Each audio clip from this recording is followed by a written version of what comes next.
Ito yung ginawa kong salad for lunch.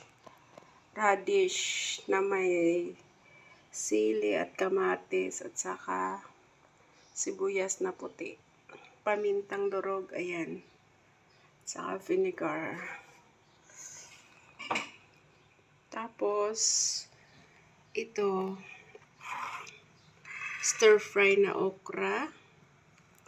Ayan. Tapos talong. Ayan.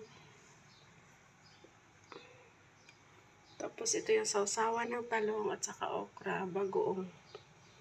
Isda na bagoong, ayan. May limon at saka sili.